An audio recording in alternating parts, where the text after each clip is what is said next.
Welcome everyone to a series that dives deep into the unexpected twists and turns that life can throw our way. I'm your host, Gypsy Kim, and this is the inaugural episode of a series that explores the darker facets of fate and unforeseen incidents that have left an indelible mark on individuals and communities alike. In this series, we're going to unravel stories of freak accidents, tragic events, and delve into the psychology behind these unforeseeable tragedies. It's a journey through the extraordinary and often heartbreaking events that remind us of the unpredictability of life. But no need to fear, our aim is not to dwell in darkness, but to shed light on the lessons that we can learn from these experiences. So, buckle up for a roller coaster of emotions, insights, and above all, a deep appreciation for the fragility of life. I invite you to join me on this exploration as we navigate through the realms of the unexpected, aiming to understand, learn, and ultimately appreciate the resilience of the human spirit. Welcome to the show, where today we will discuss unforeseen accidents that led to untimely deaths. Some of what you hear might make you sad, it might make you chuckle, or make you angry, but I think there is something that we all can learn from every story, and that truly is our collective aim over here.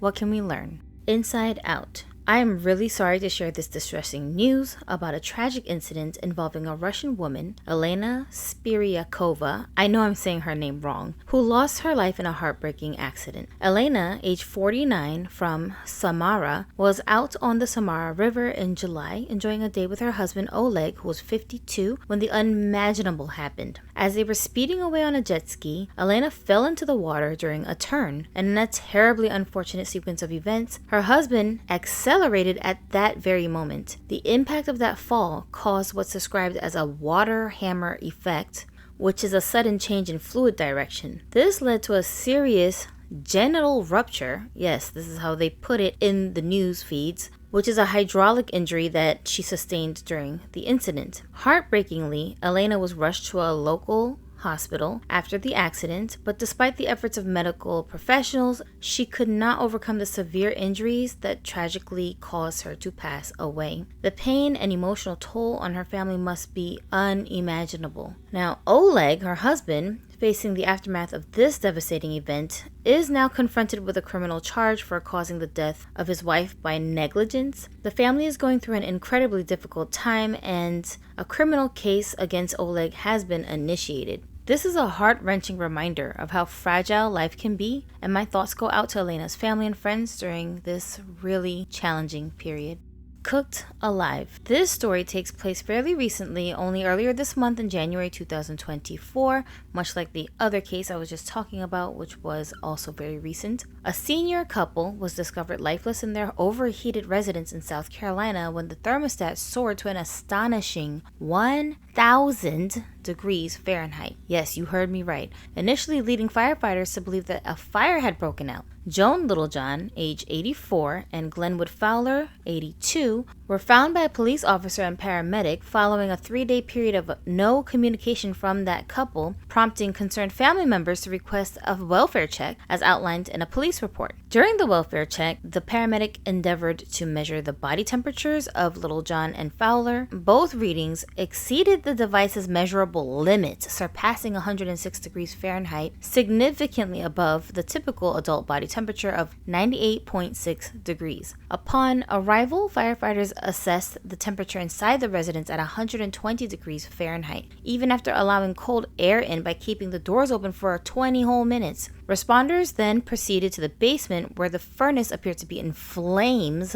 They recorded its temperature at around 1,000 degrees Fahrenheit before shutting it down, according to the police reports. The discovery of Glenwood lying face up on the bed without clothing, while Joan sat in a chair beside the bed, paints a distressing picture as per the messenger. The fire department, upon their investigation, found no indications of carbon monoxide poisoning. Now, I'm speculating here that Glenwood was laying with no clothes on, probably because he was getting so hot. So maybe he thought if he took his clothes off, that would help to cool him down some. Goodness gracious. So on a visit to their home a few days before this, family members had come over to assist their parents who were grappling with mobility issues. They did notice that both the furnace and the gas-powered hot water heaters were not functioning properly. Faced with a chilling environment, they attempted to address this issue by tinkering with a wire until the pilot light ignited. Afterwards, thinking everything was fine, they left the premises without further contact with the elderly couple. The situation raises concerns and highlights the challenges that were faced by the elderly couple, making this a really distressing situation for their family. Now at this time, no suspicions of foul play have been reported in connection with the incident, and authorities view it as an unfortunate accident. However, the coroner stated that they are investigating the cause of the extreme temperatures to see if something had gone wrong or if the heater was actually malfunctioning. They speculate it may take some weeks before they can truly identify how the victims died. I tried to learn a bit more about the personalities of the two deceased individuals in this case. Unfortunately, I found almost no information about the personal life of Glenwood, perhaps due to his age. I'd suspect that he had very little activity on social media and such. However, I was able to learn a little bit about Joan Littlejohn. Her children described her as follows. Joan was born and raised in Spartanburg, South Carolina on November 3rd, 1939. In her role as a mother, she was very caring and was always there for her kids when they needed her. She was known for being protective of the people that she loved. She was also described as giving, especially to people she had a special connection with. As a young woman, she graduated from Carver High School and later went on to Claflin University in Orangeburg, South Carolina. She then went on to flourish for over 20 years at Norfolk Southern Railroad and would retire from that company. I think this shows how dedicated and high her work ethic was. Joan was a choir member and part of the Methodist Youth Fellowship and Usher Board at her local church known as Silver Hill Memorial United Methodist Church. One of her hobbies included watching football and teasing her loved ones about the games. She was a huge fan of the Dallas Cowboys. She was also into old westerns, playing card games, and making home remedies for her grandkids when they were sick. She used the same homemade medicines that were given to her during childhood, and there's just something so heartwarming about that. In her passing, she sadly left behind 3 sons, 8 grandkids, and at least 12 great-grandkids, and a handful of distant relatives and friends. Her family were assured that she entered the next life peacefully and felt God allowed her to leave this world with her partner because they loved each other so much and God wanted them to be together in the next life too. That is such a sweet way to see this situation. This tragedy is still very recent at the time of uploading this video, so please keep this family in your prayers as you embark upon the new year. Rest in peace, Mr. Glenwood and Miss Joan. Waterfall of Doom. So let's talk about this crazy incident that occurred during a New Year's Eve celebration at a Brazilian nightclub. A 33-year-old man, Marco Tulio Bomtempo, lost his life in a tragic accident when he was electrocuted after jumping into a man-made waterfall to cool himself off. According to João Cunha, I'm not sure if I'm saying his name right because I don't speak Portuguese, a friend who was with Bomtempo at the club, he had mentioned his plan to cool off in the artificial waterfall before leaving the party. Stripping off his shirt and handing it to a woman that was accompanying him, Bomtempo took the plunge, resulting in a sudden cardiac arrest from the electric shock, leading to his untimely death just hours into the new year.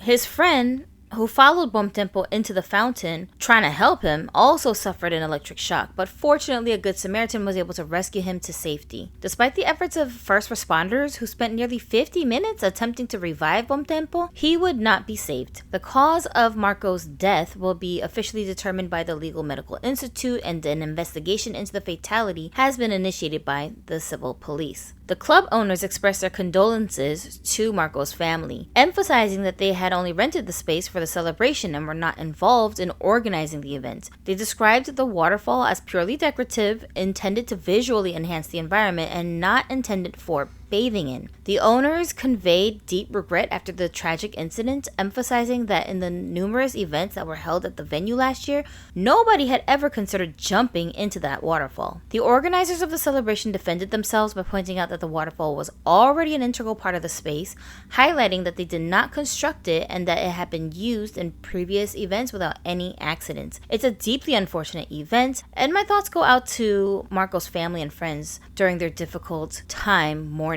this loss. I just think maybe after the fact, maybe we could learn something from this case. Is this a thing? Do waterfalls like this normally come with a sign that says not to get into it or that it's not for swimming? I don't know. This obviously happened in a different country. I don't know what their laws are there. Just Judging from the fact that it happened even once, one life is too many to lose to something like this that totally could have been preventable. So I'm wondering if this will change some laws in venues that have things like this, where customers can just access it. I feel like it would be wise to put up at least some signs notifying people not to jump into the water, or it's not for their bodies to be touching the water. It's such a sad thing to happen to someone. Now, I'm always curious about the personal lives and the personalities of people in stories like this. We hear about the tragedies that befell them via news coverage and legal documents, but we seldom learn more about who they were in life. So this prompted me to try to learn what I could about this young man. It was not easy, as he was living in Brazil and social media has very little information that I could find on his life. But from the limited resources that I did have to work with, I could tell that he was somebody who valued having a strong work ethic and believed in a higher power. He appeared to be outgoing and friendly, often seen posing for pictures with his friends and loved ones. It seemed like he enjoyed going out for a good time at various venues and mingling with people. He once posted on social media this following quote: "Doubt what comes easy and don't give up what's hard." I don't know about you, but I think this quote is a great insight into the mindset of this young man. Last run. On July 21st, 2023, Delry Rosario, a 36-year-old woman, and her sister, Marissa Woods, headed to their local LA fitness center in Kent, Washington, for their routine treadmill run, a daily practice that they shared. Tragically, what was a usual exercise regimen took an unexpected turn into a bizarre accident. So Kent, Washington is actually not far from where I currently live. Kent is the city that is home to the following corporate entities: Amazon.com, Boeing, Whirlpool, and General Electric, amongst others. It is a 15-minute drive from the SeaTac International Airport, which is one of the busiest airports in Western USA. The companies that have the highest employment rates in this city include Amazon, Boeing, and the public school system, if you want to call that a company. So if you like planes, shopping, and can stand annoying kids who you cannot pop upside the head, Kent, Washington might be the place for you. While attempting to slow down the treadmill, Delry Rosario stumbled and hit her head on the front of the machine, leading to a fall that caused her to lose consciousness. In the distressing moment that followed, her sister, Marissa, desperately called for help, hoping somebody with CPR skills would respond. Despite assistance from fellow gym goers, Marissa claimed that none of the gym staff intervened. Oh my gosh, wow, I don't know how to react to that. My sister, who is actually a nurse, she lives in Tacoma, and she was just telling me recently that somebody passed out near her and people were shouting for help, and she had to resuscitate this guy and give him CPR, and it was just this shocking incident that happened not very long ago. So this story kind of reminds me of that. I wonder if there's some kind of policy for the gym workers that state that they are not supposed to intervene if somebody gets hurt. I don't know. Why did that happen? Despite being rushed to a nearby hospital, Rosario never regained consciousness, casting a shadow of sorrow over her family. In the midst of their grief, the family found solace in the knowledge that Rosario, known for her compassionate nature, would live on by saving the lives of others. How? Her heart, lungs, kidneys, and liver were transplanted, bringing renewed hope and a second chance at life to 5 individuals on organ donor waiting lists. Here's a clip from a news report on the matter, including testimony from her sister expressing that Delry was a big-hearted individual who lived for her children. Always. Everything she did was for her kids. She worked so hard for her kids. All we were doing was working out. It was here that the family's lives changed forever. A bizarre accident that took the life of Delry Rosario, a dedicated mother of 4. Now her most defining feature is being given to someone else. I just think somebody's walking around with her big heart. Rosario was an organ donor, and doctors tell the family her donations will save the life of 5 others. Family members say that gives them peace amid this tragedy, one they've struggled the past few days to understand. The tragedy turned into a testament to Delry's generous spirit, leaving a lasting impact on those she was able to help, even in her untimely passing. Gosh, that really breaks my heart, but it's endearing hearing about those other 5 lives that have a chance to survive because of Delry Rosario's selflessness. Fries to die for. According to the obituary of late Anthony Norman Isles, the Canadian man was born in Nelson, British Columbia in 1979. He was raised in Salt Spring Island. He apparently worked in a handful of fields, ranging from bartender to elevator mechanic. 12 years prior to his death, he met his future wife, Caitlin Pender, whom he married in September of 2012 and shared 2 beautiful children with, called Haven and Piper, ages 8 and 6 respectively. Tony, as he was known commonly, was a family man who took great joy in caring for his family. He was known to live by the mantra family first. He loved that his job was supportive of family values because this was Tony's first priority. But what happened to Tony on that fateful day that prompted the need for an obituary? This man was barely 40 years young when he tragically lost his life. Well, this story hit me hard because this is something that truly can happen to anybody at any time for any reason, but I think it was also preventable, so pay attention. In the early morning hours of September 8th, 2021, this heartbreaking incident unfolded as 42-year-old Anthony Tony Isles, as he was known, stopped at a local McDonald's in Vancouver, Canada, seeking breakfast. At 5:30 a.m., Tony reached the payment counter, but accidentally dropped his bank card, leading him to open the door to retrieve it. Tragically, this simple act set off a chain of events that ended in a devastating accident. As Tony bent down to pick up the card, the vehicle unexpectedly rolled forward, colliding with a structural part of the restaurant. In a cruel twist of fate, Tony found himself pinned between the car door and the frame, unable to free himself from this tragic situation. First responders rushed to the McDonald's location, making immediate efforts to revive Tony, who had lost consciousness at this point. But despite their best attempts, the outcome was heart-wrenching, and Tony succumbed to his injuries at the scene. At the time of this incident, Tony was residing in Vancouver, Canada. Tony was also described as, quote, a loyal friend, a loving son and brother, a devoted father, and an adoring husband, end quote. Although his family was understandably heartbroken about their unexpected loss, they expressed their gratitude for the support and the love that people were sending their way in the community. Tony left behind more family and friends to mourn his passing, including both his parents, 2 siblings, and a crowd of nieces, nephews, cousins, uncles, and aunts. This tragic story serves as a stark reminder of the unpredictability of life and the profound impact of even the simplest actions. So be careful the next time you're driving through the drive-thru, especially if you drop something out of your car window. Gas pump fiasco. On December 22nd of 2021, tragedy struck at a Circle K station in Palm Harbor, Florida, involving 46-year-old Cheryl Grace, known as Shoy Delfin Caballes. While pumping gasoline into her 2018 Honda SUV, an unforeseen incident unfolded as a 66-year-old woman accidentally backed her 2006 Nissan sedan into a gas pump. The impact of this collision was devastating, causing the fuel dispenser to be dislodged from its base, leading to the gas pump overturning onto Caballes. In a harrowing turn of events, Shoy Caballes became trapped between the pump and her SUV, which subsequently caught fire. Her 2 children, age 11 and 14 at the time, who were present in the car, bravely attempted to rescue their mother. Good Lord, how traumatized must these kids have been from witnessing this event? I cannot even imagine being in their shoes. May the Almighty make life easier for them as they progress through their lives. Those were some strong-minded kids putting themselves in danger like that to help their mother. Additionally, Jared Pearson, a compassionate homeless individual, stepped in to help by using the fire extinguisher nearby and ensuring the safety of those children. Y'all, don't ask me why the news outlets found it necessary to mention that this man, Jared Pearson, was homeless, but they did, so that's the only reason I'm mentioning it here. Just for the record though, I feel like that is totally irrelevant to the situation. Any human being in a position to help another person, it's a blessing to have them around. Amen? Anyways, despite their valiant efforts, the intensity of the flames proved insurmountable, and Caballes tragically lost her life in this fire. Here's a short clip from some news coverage of the frightening events, including a statement from an eyewitness who worked near the accident site. There was an explosion earlier today that killed 1 woman. Authorities tell me that she was pinned and really had no chance of making it out alive. It definitely means a lot more when it's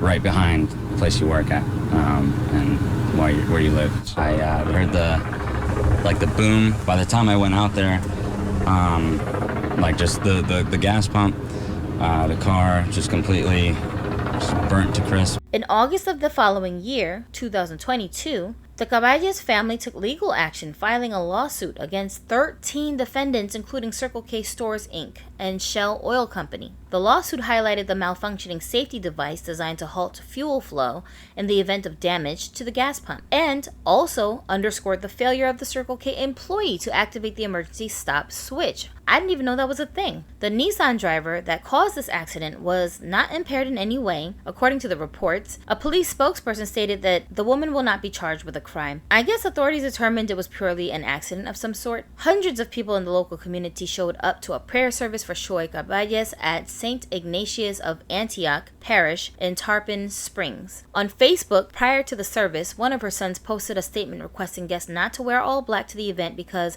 his mother was not a fan of that color scheme, and that the family preferred people to wear Shoy's favorite colors, blue and white, to honor his mother and celebrate her life. I was able to learn a little bit about Shoy Caballes' life, and here's what I found. She was born in Cebu City in the Philippines on September 29th of 1975. She got married in October of 1993 to her husband. I think his name is pronounced Hermel, but I'm not sure, and had 5 kids together. Goodness, I cannot imagine what her husband must have been going through. When I look at these photos, my heart just shatters for him. They were such an adorable couple. What a loss. Over the 28 years of marriage, they raised 3 daughters and 2 sons, ranging from ages 11 to 27 at the time of her death. That is so sad that she had 2 teens at home who now have to finish growing up without their mom. She was a nurse back in the Philippines and had moved to America with her household in 2005. They settled in Tarpon Springs, Florida, where Shoy engaged in many community activities with her children and family. They were part of a church congregation and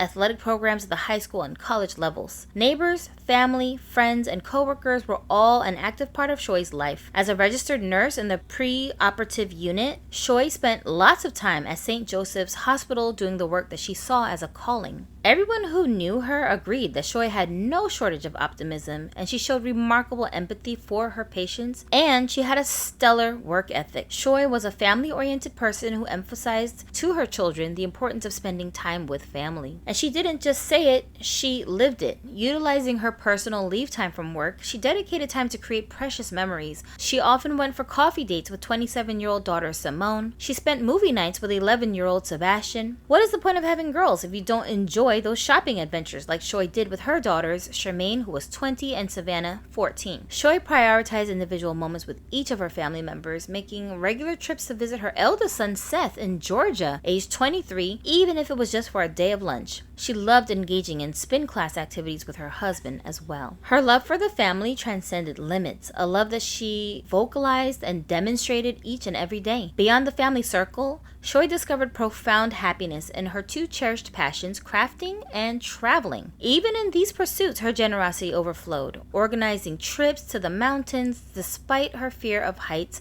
and showering loved ones with handmade gifts created with her Cricut machine. Shoy will forever be etched in the memories of her loved ones as a luminous presence, touching countless lives with her comforting, joyful, encouraging, and supportive spirit within her family and the broader community. Her infectious smile, laughter that lit up the room, meticulous remembrance of birthdays and anniversaries, and a heart that generously radiated warmth defined the legacy Shoy leaves behind. She survived by her husband, of course, her 5 devoted children, her mom, her brother, and a sister. This unbelievable incident is a definite warning of the importance of safety measures and the immense impact of unforeseen accidents. As we conclude this exploration of unexpected and tragic incidents, I want to express my deepest gratitude to all of you who have joined me today. Reflecting on these stories is a sobering reminder of the fragility of life. Life is unpredictable, and it's essential to approach every day with mindfulness and awareness. Let this discussion serve as a wake-up call to stay vigilant about our surroundings, take safety precautions, and cherish the simple joys that life has to offer. Your safety matters, and so does making the most of every moment. If you have any cases that you want me to cover on this channel, please mention them to me in the comment section. I do read my comments, despite being advised against it by almost every high-profile YouTuber. This channel and series is still new and under development, so I appreciate you future OGs who are taking a chance and subbing to my content right now. I solemnly promise you, you will not regret the opportunity to flex your forward thinking on the 1,000,000th subscriber one day. Yeah, spoken like a true narcissist. But seriously, I really do appreciate you guys supporting what I'm doing here. Let's remember, we navigate through this unpredictable journey called life together. None of us are truly alone. Stay safe, Be mindful and let's make every day count. Gypsy Kim here, urging each of you to embrace a newfound appreciation for the precious moments that we have and the people that we hold dear. Thank you for being here with me for this episode, and until next time, take care and appreciate the beauty of your existence.